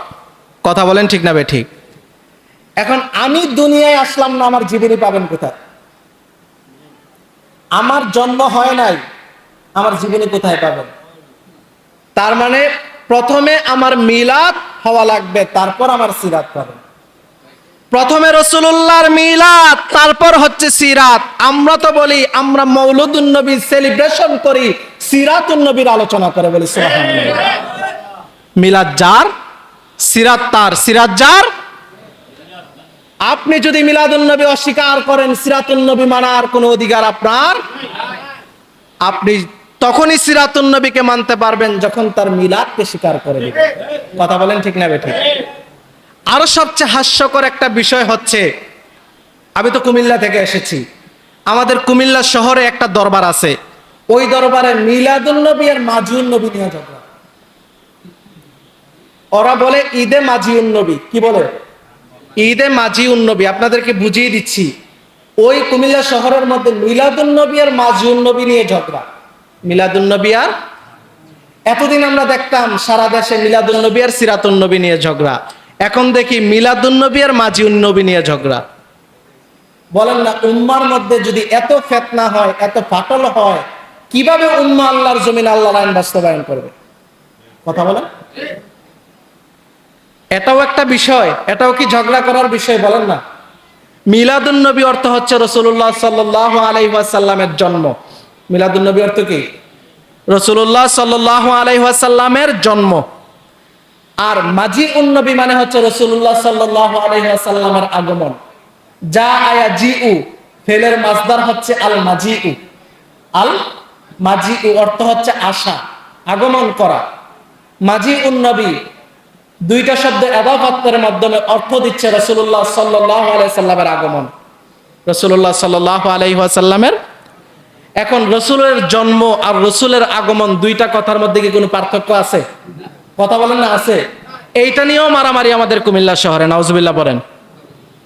বলেন তারা কি উম্মার ভালো চায় না উম্মার খারাপ চায়? তারা যদি উম্মাকে নিয়ে চিন্তা করত, উম্মার মধ্যে এত ফিতনা তারা সৃষ্টি করত? কথা বলেন ঠিক না বেঠিক?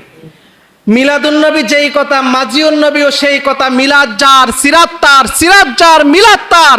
আমরা মিলাদুন নবীও মানি, আমরা সিরাতুন নবীও মানি, আমরা মৌলুদুন নবীকে সেলিব্রেশন করি রাসূলুল্লাহর সিরাত আলোচনার মাধ্যমে। জবান খুলে বলি সুবহানাল্লাহ। অর্থাৎ আমাদের কারো মধ্যে কোনো ঝগড়া, সবাই আমরা ভাই ভাই। কি বলেন? সবাই আমরা ভাই ভাই। আচ্ছা এখন বলেন, এমন কোন মুসলমান ভাই কি আছেন, সুন্নি হোক, আহলে হাদিস হোক, যে যেই দল করুক না কেন, কেউ কি রাসূলুল্লাহ সাল্লাল্লাহু আলাইহি ওয়াসাল্লাম দুনিয়ায় আগমন করেছেন এটাকে অস্বীকার করে? কথা বলেন না, করে? তাহলে তারা তো মিলাদুন নবী পালন করতেছে, মানতেছে। কি বলেন? মানতেছে না? সবাই বিশ্বাস করে রাসূল আগমন করেছেন, এটা সবাই বিশ্বাস করে। তাহলে ঝগড়া কেন ভাই? আমরা ঝগড়া না করে আমরা সব মুসলমান একই প্ল্যাটফর্মে এসে আল্লাহ রাসূলের দ্বীন এই জমিনে বাস্তবায়ন করতে চাই কি চাই না? জবান খুলে বলেন চাই কি চাই না? আমরা নাস্তিক রাম বামদেরকে জানিয়ে দিতে চাই, আমাদের মধ্যে কোনো ভেদাভেদ নাই, আমাদের মধ্যে কোনো ফিতনা নাই। আমরা সমস্ত মুসলমান একই প্ল্যাটফর্মে এসেছি।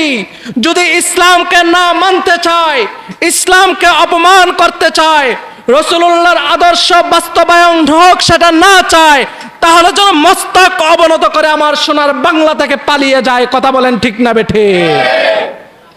অর্থাৎ রাসূলুল্লাহর আদর্শ বাস্তবায়ন হোক এটা যারা চাইবে না, তারাও এই জমিনে বসবাস করার অধিকার রাখে না। ঠিক কিনা বলেন? আমরা চাই রাসূলুল্লাহ আমাদেরকে যে আদর্শ শিখিয়ে গেছেন সে আদর্শ যেন আল্লাহর জমিনে বাস্তবায়ন হয়। চাই কি চাই না বলেন? জবান খুলে বলেন চাই কি চাই না? বন্ধুগণ আমার, আল্লাহর হাবিব সাল্লাল্লাহু আলাইহি ওয়াসাল্লামের সৌন্দর্য নিয়ে কথা বলতেছিলাম। আসুন আমি আমার মূল আলোচনায় আবারও প্রবেশ করি। আল্লাহর হাবিব সাল্লাল্লাহু আলাইহি ওয়াসাল্লাম তিনি কত বেশি সুন্দর ছিলেন, আল্লাহ তার হাবিবকে কত সুন্দর করে সৃষ্টি করেছেন, এই ব্যাপারে হযরত জাবের রাদিয়াল্লাহু তাআলা আনহু থেকে আমরা একটি হাদিস দেখে নেই। জাবের রাদিয়াল্লাহু তাআলা আনহু তিনি বলছেন, আমি রাসূল কারীম সাল্লাল্লাহু আলাইহি ওয়াসাল্লামের সামনে বসা ছিলাম। সুবহানাল্লাহ পড়েন। রাআইতু রাসূলুল্লাহি সাল্লাল্লাহু আলাইহি ওয়াসাল্লাম, আমি রাসূল সাল্লাল্লাহু আলাইহি ওয়াসাল্লামের দিকে তাকিয়ে আছি। আলাইহি হুল্লাতুন হামরা, রাসূলুল্লাহ সাল্লাল্লাহু আলাইহি ওয়াসাল্লামের শরীরের মধ্যে একটা লাল চাদর পরিহিত অবস্থায় ছিলেন। বলি সুবহানাল্লাহ। আল্লাহর হাবিব সাল্লাল্লাহু আলাইহি ওয়াসাল্লাম লাল চাদর পরিহিত অবস্থায় যখন আমাদের সামনে বসা ছিলেন, ফাজাআলতু আনজারু ইলান নবী সাল্লাল্লাহু আলাইহি ওয়াসাল্লাম ওয়া আনজারু ইলাল কমার। বলি সুবহানাল্লাহ। আমি একবার আল্লাহর হাবিব সাল্লাল্লাহু আলাইহি ওয়াসাল্লামের নূরময় চেহারার দিকে তাকাই, আরেকবার আকাশের পূর্ণিমার চাঁদের দিকে তাকাই। আমি জাবেরের কাছে মনে হয়েছে ফালাহুয়া ইনদি আহসানু মিনাল কমার, আমার হাবিব নবীজি মুহাম্মদ সাল্লাল্লাহু আলাইহি ওয়াসাল্লাম আকাশের পূর্ণিমার চাঁদের চাইতে আরো বেশি সুন্দর। তো আওয়াজ করে বলেন আল্লাহু আকবার। বন্ধুগণ আমার, শুধুমাত্র তাই নয়, আল্লাহর হাবিব সাল্লাল্লাহু আলাইহি ওয়াসাল্লাম তিনি জানিয়ে দিচ্ছেন, ইন্নী লা আরিফু হাজারান বিমাক্কাতা, আমি মক্কার মধ্যে একটা পাথরকে চিনি। সুবহানাল্লাহ পড়েন। মক্কার মধ্যে একটা পাথরকে চিনি। কানা ইউসাল্লিমু আলাইয়া আন উবাতা, আমি ততক্ষণ পর্যন্ত নবুয়ত প্রাপ্ত হই নাই, তখনও ওই পাথরটা আমি রাসূলের উপরে সালাতু সালাম পাঠ করত। সুবহানাল্লাহ পড়েন। ইন্নী লা আরিফুহুল আন, ওই পাথরটা আমি রাসূল কারীম সাল্লাল্লাহু আলাইহি ওয়াসাল্লাম এখনো চিনি। বলি সুবহানাল্লাহ। আল্লাহর হাবিব তখনও নবী হয় নাই, তখন থেকে পাথর আমার নবীকে সালাম জানায়। সুবহানাল্লাহ পড়বেন না? অন্য রাওয়ায়াতে এসেছে রাসূলুল্লাহ সাল্লাল্লাহু আলাইহি ওয়াসাল্লাম বলতেছেন, ইন্নী লা আরিফু শাজারাতান কানাত তুসাল্লিমু আলাইয়া ক্বাবলা আন উবাসা, আমি একটা গাছকে চিনি, আমি নবুয়ত প্রাপ্ত হওয়ার আগে গাছটা আমাকে সালাম জানায়। বলি সুবহানাল্লাহ। হযরত জাবের থেকে আরো হাদিস বর্ণনা হয়েছে, তিনি বলেন, আমি রাসূল কারীম সাল্লাল্লাহু আলাইহি ওয়াসাল্লামের সামনে বসা, এমন সময়ে দেখতে পেলাম একটা গাছ আমার রাসূল কারীম সাল্লাল্লাহু আলাইহি ওয়াসাল্লামের নিকটে চলে এসেছে। সুবহানাল্লাহ পড়েন। ওই গাছটা যখন আমার রাসূল কারীম সাল্লাল্লাহু আলাইহি ওয়াসাল্লামের নিকটে হেঁটে হেঁটে চলে আসলো, ওই গাছটা আমার হাবিব মুহাম্মদ সাল্লাল্লাহু আলাইহি ওয়াসাল্লামের উপরে দরুদ ও সালাম পাঠ করে এটা আবার তার নিজের জায়গায় চলে গেল। বলি সুবহানাল্লাহ। আমরা কোন রাসূলের উম্মত? আমরা অনুধাবন করতে পারি না। কি বলেন, পারি? আমরা অনুধাবন করতে পারি না, অনুভব করতে পারি না। এখন ওয়াজ করতেছি, বের হয়ে গেলে কিছু মনে থাকবে না। কি বলেন, থাকবে? আমরা এমন একজন রাসূলের উম্মত, এটা যে আমি আপনাদের সামনে এতভাবে বুঝাচ্ছি, এখান থেকে বের হয়ে যাবেন তো ভুলে যাবেন। মাথায় রাখতে পারবেন তো ইনশাআল্লাহ? কথা বলে না, পারবেন তো ইনশাআল্লাহ? বন্ধুগণ আমার, আল্লাহর হাবিব আখিরি নবী নুন নবী আমার মুহাম্মদ সাল্লাল্লাহু আলাইহি ওয়াসাল্লামের সৌন্দর্য বর্ণনা করার মতো আমি অদমের সাধ্য নাই। দুনিয়ার জমিনে আল্লাহ রাব্বুল আলামিন কাউকে সেই ক্ষমতা দেয় নাই যে রাসূলের সৌন্দর্য বর্ণনা করে শেষ করতে পারবে। সুবহানাল্লাহ কি বলবেন না? হযরত আব্দুল্লাহ ইবনে আব্বাস থেকে হাদিস বর্ণনা হয়েছে, তিনি বলেন, কানা রাসূলুল্লাহ সাল্লাল্লাহু আলাইহি ওয়াসাল্লাম আফলাজাস সানিয়াতাইনি ইদা তাকাল্লামা রুইয়াকান নূর ইয়াখরুজু মিন বাইনি সানায়া। আল্লাহর হাবিব সাল্লাল্লাহু আলাইহি ওয়াসাল্লাম যখন তিনি তার সাহাবায়ে কেরামের সঙ্গে কথা বলতেন, আল্লাহর হাবিব সাল্লাল্লাহু আলাইহি ওয়াসাল্লাম কথা বলার মাঝে মাঝে তিনি মুচকি হাসি দিতেন। আল্লাহর হাবিব যখন মুচকি হাসি দিতেন, আল্লাহর হাবিবের সামনের দুই দাঁতের মাঝখান দিয়া নূরে মুহাম্মাদি বের হয়ে যেত।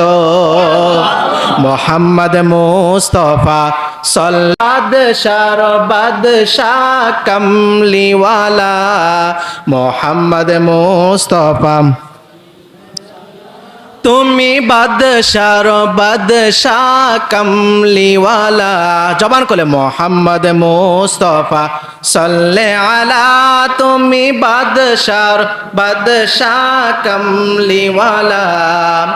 পাপে তাপে পুণ্য আধার দুনিয়া, বলো পাপে তাপে পূর্ণ আধার দুনিয়া, হল পূর্ণ বেহেশতি নূরে উজালা। মুহাম্মদ মুস্তাফা সাল্লে আলা, তুমি বাদশার বাদশাহ কামলিওয়ালা। মুহাম্মদ মুস্তাফা সাল্লে আলা, তুমি বাদশার বাদশাহ। গুনাহগার উম্মত লাগি তব, গুনাহগার উম্মত লাগি তব, আজো যেন নাহি কাঁদছ নিরালা। মুহাম্মদ মুস্তাফা সাল্লে আলা, তুমি বাদশার বাদশাহ কামলিওয়ালা। জবান হচ্ছে না, মুরব্বী বাবারা সবাই একসাথে, আমি একটু বলে বন্ধ হয়ে যাব, বাকিটা আপনারা বলবেন। মুহাম্মদ মুস্তাফা তুমি বাদশার বাদশাহ। এই আওয়াজে হবে না, একটু মোহাব্বতের সাথে ইমানি জজবা নিয়ে। মুহাম্মদ মুস্তাফা সাল্লে আলা, তুমি বাদশার বাদশাহ। পাপে তাপে পূর্ণ আধার দুনিয়া, বলো পাপে তাপে পূর্ণ হল পূর্ণ বেহেশতি নূরে উজালা। মুহাম্মদ মুস্তাফা সাল্লে আলা, তুমি বাদশার বাদশাহ কামলিওয়ালা। মুহাম্মদ মুস্তাফা সাল্লে আলা, তুমি বাদশার বাদশাহ। আমরা সবাই খুশি না বেজার? এটা আওয়াজ করে বলেন না, খুশি না বেজার? আরে এই মাহফিলটা সাধারণ মাহফিল নয়, এটা তো হচ্ছে একটা ঈদের ময়দান। কথা বলেন ঠিক না বেঠি? আজকে বলেন ঈদুল ফিতর আর ঈদুল আজহা ছাড়া কোনো ঈদ নাই, আছে না নাই? ঈদের অর্থ দুইটা। কয়টা? ঈদের অর্থ দুইটা, একটা হচ্ছে আবিধানিক অর্থ আর একটা হচ্ছে পারিভাষিক শরঈ অর্থ। শরঈ অর্থে ঈদ দুইটা, ঈদুল ফিতর আর ঈদুল আজহা। শাব্দিক অর্থে ঈদ মানে হচ্ছে আনন্দ, ঈদ মানে হচ্ছে খুশি। কথা বলেন ঠিক না বেঠিক? রাসূলুল্লাহ সাল্লাল্লাহু আলাইহি ওয়াসাল্লাম দুনিয়ায় আগমন করেছেন, এর চেয়ে বড় খুশির খবর উম্মতে মুহাম্মাদের নিকট আর কিছু হতে পারে। সেই জন্য আমরা রাসূলুল্লাহর আগমনের এই দিনকে আমরা ঈদে মিলাদুন নবী বলে থাকি। বলি সুবহানাল্লাহ। একটু আওয়াজ করে বলি আল্লাহু আকবার। তাহলে আপনারা বলেন, আজকের এই মাহফিলটা কি কোনো সাধারণ মাহফিল? কথা বলেন না, কোনো সাধারণ মাহফিল? আমাকে ভাই বলতেছে, আপনাকে তো আমাদের ইচ্ছে ছিল আমাদের বড় মাহফিলে দাওয়াত করতে, এখন তো ছোট মাহফিলে দাওয়াত করছি। আরে এটা ছোট মাহফিল নয়, এটাই হচ্ছে সবচেয়ে বড় মাহফিল। কথা বলেন ঠিক না বেটে? এটা আমার রাসূলুল্লাহর আগমনের মাহফিল, বলি আল্লাহু আকবার। এই ব্যাপারে শায়ের বলতেছেন, আজ ঈদে মিলাদুন নবীর মাহফিল চলতেছে, আজ ঈদে মিলাদুন, আজ প্রিয় নবীর আগমনের মাহফিল চলতেছে, বলো প্রিয় নবীর। একটু চা লাগবে, আমি আর আওয়াজ করতে পারতেছি না। সবাই জবান করলে, আজ ঈদে মিলাদুন নবীর মাহফিল চলতেছে, আমার দয়াল নবীর আগমনের মাহফিল চলতেছে। আনন্দ উল্লাসে সারা, আনন্দ উল্লাসে সারা জগৎ ভরেছে, আজ ঈদে মিলাদুন নবীর মাহফিল চলতেছে, আমার প্রিয় নবীর আগমনের মাহফিল চলতেছে। পশু পাখি বৃক্ষলতা মানবার দানব নারায়েরি সালাতে বলে করতেছে উৎসব। সুবহানাল্লাহ করেন। আমরা সবাই একসাথে বলি, পশু পাখি বৃক্ষলতা মানবার দানব নারায়েরি সালাতে বলে করতেছে উৎসব। সেই উৎসবের দোলনা দুলে, সেই উৎসবের দোলনা দুলে নূরের বাতাসে, আজ ঈদে মিলাদুন নবীর মাহফিল চলতেছে, আমার দয়াল নবীর আগমনের জুলুস চলতেছে, আজ ঈদে মিলাদুন নবীর। ভালো লাগে না খারাপ লাগে? কথা বলে না, ভালো লাগে না খারাপ লাগে? আরে মনের ভিতরে একটা প্রশান্তি আসে না, বলেন না, আসে না? নাকি যাবে? আমি তো সব জায়গায় শুধু কোরআন সুন্নাহ থেকে আলোচনা করার চেষ্টা করি, কারণ অনেকে বলে সুন্নি বক্তারা কোরআন হাদিস বলে না। কি বলে? তো আমরা সব সময় কোরআন সুন্নাহ থেকে কথাগুলো শুনতে চাই কি চাই না? শুনে আমলে পরিণত করতে চাই কি চাই না? তাহলে আসুন আমরা রাসূলুল্লাহর আগমনে একটু নাত শরীফ গাই। রাজি আছেন তো ইনশাআল্লাহ? মনে একটা প্রশান্তি আসে না যে রাসূলুল্লাহর আগমনের নাত? আল্লাহু আকবার। একটু জবান খুলে বলেন আল্লাহু আকবার। এটা ভাবতেই তো ভালো লাগে, আমরা কার শান গাচ্ছি, যে রসুল না আসলে কোনো কিছুই হতো না, বলে সুবহানাল্লাহ। আমরা সবাই একসাথে গাইবেন। আরশ কুরসি লৌহ কলম চাঁদ সে তারা, আরশ কুরসি লৌহ কলম চাঁদ সে তারা, নবী পাইয়া মনের সুখে হয় আত্মহারা।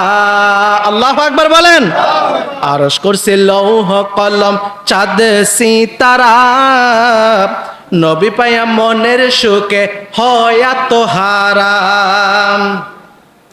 হুরে গেলমান ফেরেশতা গনে, হুরে গেলমান ফেরেশতা গনে নাচে খুশিতে, আজ ঈদে মিলাদুন নবীর মাহফিল চলতেছে, আমার দয়াল নবীর আগমনের মাহফিল চলতেছে। সকলে দুরূদ শরীফ পড়ি, আল্লাহুম্মা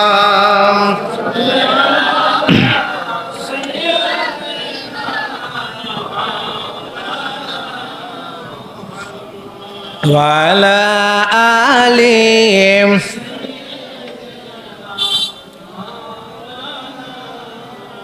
আরো মোহাব্বতে পড়ি, আল্লাহুম্মা সাল্লি আলা মাওলানা মুহাম্মাদ ওয়া আলা আলিহি।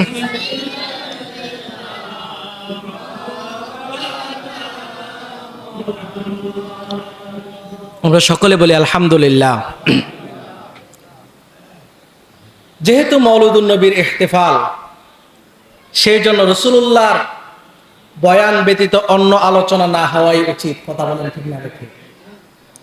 তো যেই কথাটি বলতেছিলাম, হযরত জাবের রাদিয়াল্লাহু তাআলা আনহু তিনি আল্লাহর হাবিবের সৌন্দর্য বর্ণনা করেন। হযরত আনাস রাদিয়াল্লাহু তাআলা আনহু তিনি বলেন, আমি তো আমার সারাটা জীবন আমার রাসূলুল্লাহর কদমে কাটিয়ে দিয়েছি। সুবহানাল্লাহ পড়বেন না? আমি যখন ছোট্ট ছিলাম আমার রসুল তখন মদিনায় হিজরত করলেন। কোথায়? আমার মা আমাকে আমার রসুলের নিকট নিয়ে গেলেন, বলতেছেন ইয়া রাসূলুল্লাহ, আপনি মদিনায় তাশরিফ এনেছেন, ছোট বড় বৃদ্ধ বনিতা সবাই আপনার শান গাচ্ছে, তালা আল বাদরু,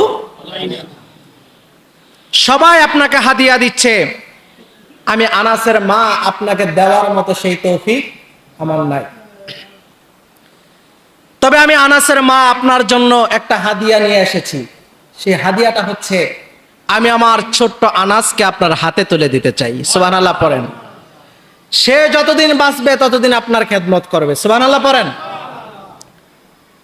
সে হযরত আনাস রাদিয়াল্লাহু তাআলা আনহু, তিনি আল্লাহর হাবিবের নৈকট্য এমন ভাবে অর্জন করেছেন যে আল্লাহ রাব্বুল আলামিন তাকে জগৎ বিখ্যাত মুহাদ্দিস বানিয়ে দিয়েছেন। সুবহানাল্লাহ। বন্ধুগণ আমার, হযরত আনাস রাদিয়াল্লাহু তাআলা আনহু আল্লাহর হাবিব সাল্লাল্লাহু আলাইহি ওয়াসাল্লামের সৌন্দর্য তিনি এইভাবে বর্ণনা করেন। শামাইলে তিরমিজির মধ্যে সেই হাদিসটি এসেছে। আনাস ইবনে মালিক তিনি বলেন, মা রাআইতু শাইআন আজমালা মিনান নবী সাল্লাল্লাহু আলাইহি ওয়াসাল্লাম। আমি আনাস আমার জীবনটা আমার রাসূলুল্লাহর সঙ্গে কাটিয়ে দিয়েছি। আজ পর্যন্ত আমি আনাস আমার রাসূলের চাইতে এত বেশি সুন্দর আর কোনো কিছুকে দেখতে পাই নাই। জবান খুলে বলুন সুবহানাল্লাহ। বন্ধুগণ আমার, আল্লাহর হাবিব সাল্লাল্লাহু আলাইহি ওয়াসাল্লাম এত বেশি সুন্দর ছিলেন, আল্লাহর হাবিবের সৌন্দর্য বর্ণনা করার মতো কোনো ভাষা আল্লাহ সৃষ্টি করেন নাই। সুবহানাল্লাহ পড়েন। আল্লাহর হাবিবের সৌন্দর্য বর্ণনা করার মতো কোনো মুফতি তৈরি হয় নাই, কোনো মুহাদ্দিস তৈরি হয় নাই, কোনো মুফাসসির আল্লাহর হাবিবের সৌন্দর্য বর্ণনা করতে পারবে না, কোনো কবি আল্লাহর হাবিবের সৌন্দর্য নিয়ে কবিতা লিখে শেষ করতে পারবে না, কোনো গায়ক আল্লাহর হাবিবের সৌন্দর্য নিয়ে গান গেয়ে শেষ করতে পারবে। আমার নবী এত বেশি সুন্দর ছিলেন, আমার নবী আসমানের পূর্ণিমার চাঁদের চাইতে আরো বেশি সুন্দর ছিলেন। বলে সুবহানাল্লাহ। চাঁদ আর কতটুক বেশি সুন্দর, আল্লাহর হাবিব সাল্লাল্লাহু আলাইহি ওয়াসাল্লাম এত বেশি সুন্দর ছিলেন। তাফসিরে আজিজের মধ্যে আল্লামা আব্দুল আজিজ মুহাদ্দিসে দেহলভী তিনি বর্ণনা করেন, তায়েফ গোত্র থেকে হালিমাতুস সাদিয়া যখন সন্তান দত্তক নেওয়ার জন্য মক্কাতুল মুকাররমায় চলে আসলেন, মক্কার চত্বরে যখন সবাই তায়েফ গোত্র থেকে সন্তান নেওয়ার জন্য আসলেন, অন্যান্য মহিলারা সবাই সন্তান নিয়ে নিয়েছে, কিন্তু হালিমাতুস সাদিয়া কোনো সন্তান খুঁজে পায় নাই। সুবহানাল্লাহ কি পড়বেন না? হালিমাতুস সাদিয়া কোনো সন্তান খুঁজে পায় না, কারণ তিনি মক্কায় আসতে দেরি হয়ে গিয়েছে, সেই জন্য কোনো সন্তান তিনি পান না। আর যে সন্তানগুলো পান সেই সন্তানগুলো ওর বাবা নাই কিংবা কারো মা নাই, এমন সন্তান তিনি পান। ওই রকম সন্তান নিয়ে কোনো লাভ করা যাবে? বন্ধুগণ আমার, হালিমাতুস সাদিয়া তিনি কোনো সন্তান পান না। আর আমার নবী মুহাম্মদ সাল্লাল্লাহু আলাইহি ওয়াসাল্লাম তিনি এতিম বলে আমার নবীকে কেউ নিতে চায় না। আল্লাহ রাব্বুল আলামিন বলেন, হালিমাতুস সাদিয়ার ঘরে আমি আল্লাহ এমন একটা চাঁদ উদিত করে দিব, যেই চাঁদ দুনিয়ার চাঁদের চাইতে 1000 গুণ বেশি সুন্দর।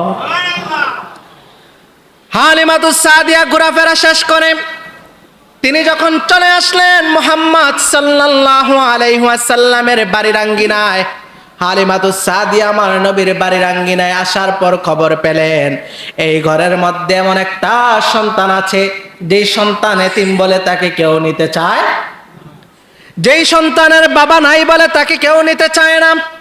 হালিমাতুস সাদিয়া বলে, আমি গরিব বলে আমাকে কেউ সন্তান দিতে চায় না, আর মুহাম্মদ এতিম বলে তাকে কেউ নিতে চায় না।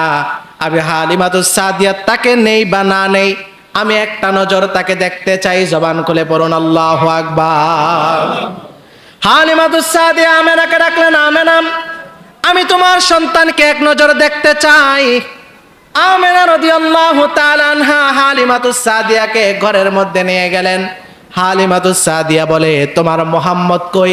তোমার মুহাম্মদকে একটা নজরে দেখতে দাও, যদি ভালো লেগে যায় তোমার মুহাম্মদকে আমি আমার সাথে করে নিয়ে যাব, বলি সুবহানাল্লাহ।